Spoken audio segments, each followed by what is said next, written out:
il serait juste qu'en tout cas une place, un lieu à Villette porte son nom. L'homme dont parle Bertil Galland s'appelle Edmond Chollet. À la fin des années 60, cet homme a imaginé un plan pour sauver Lavaux dont personne ne se souvient.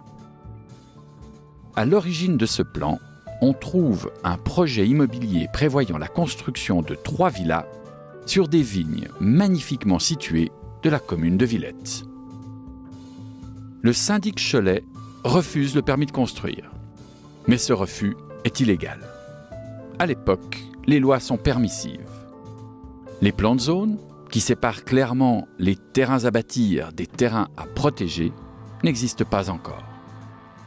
Si quelqu'un veut construire sa villa, même au milieu des vignes, il n'existe aucun moyen légal de l'en empêcher.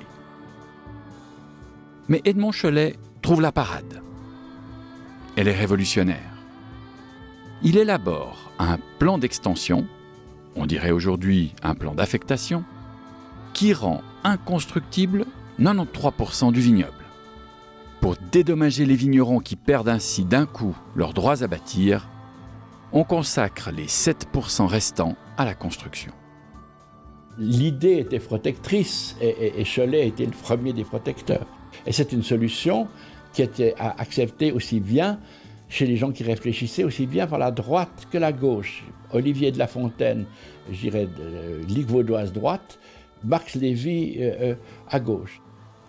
Alors à l'époque, nous sentions déjà que les infrastructures qui sont propres à un village qui peut cultiver encore le caractère social, à savoir se retrouver à la boulangerie, de se retrouver à la pinte, était gentiment en train de se dégrader compte tenu de l'âge de ceux qui exploitaient ces commerces. Et dès lors, nous avons considéré qu'il était bon de pouvoir travailler à assurer le maintien de ces infrastructures en augmentant quelque peu la population. L'objectif premier, c'était d'assurer une vie de village.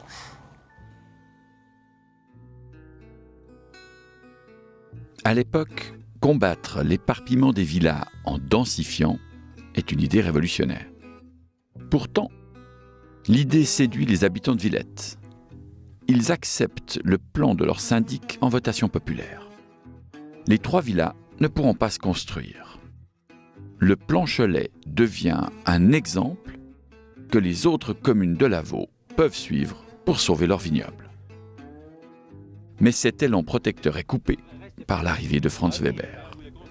Alors quand il y a des pauvres types qui prétendent écouter qu'est-ce que ça veut bien faire, donnant-lui un petit Dans peu, la bouche regarde de ce Franz qu'on fait Weber, ici, là-bas. le syndic Chollet devient un bétonneur et un massacreur de paysages. Dans quelques années, il n'y aura plus de vignoble de Lausanne à Vevey, tout sera bouffé, tout sera saccagé, il n'y aura plus rien. Alors on peut dire que s'il y a une critique qui m'a touché, c'est celle-ci. Trouver même dans les journaux, dans des articles de presse, une description qui décrivait le syndic de Villette comme le bétonneur de sa commune, ça alors vraiment, oui, ça m'a touché. Ça m'a profondément touché. Bétonneur. Franz Weber joue de cette accusation, aussi injuste soit-elle, pour récolter les signatures de son initiative Sauver Lavaux, acceptée par le peuple vaudois en 1977. Dès lors, le plan Chollet ne pourra pas se réaliser. Il tombe dans les oubliettes de l'histoire.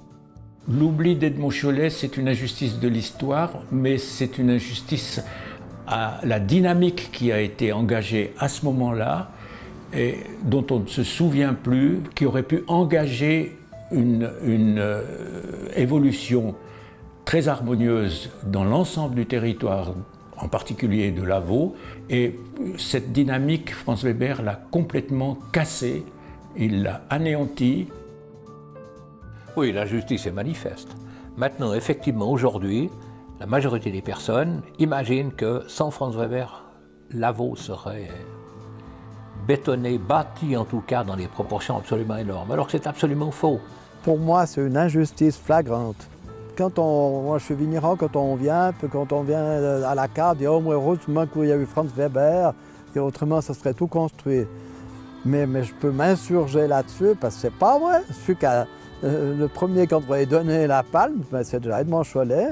Les Vaudois, en tout cas, et les gens de Lavaux en particulier, doivent avoir mémoire d'un certain nombre de gens qui ont été les précurseurs, se sont inscrits dans un combat pour la prise en considération de la beauté extraordinaire, mais très menacée, d'un des plus beaux paysages du monde qui se trouve chez nous. À cet égard-là, je pense qu'il mérite sa place dans l'iconostase de nos grands personnages vaudois.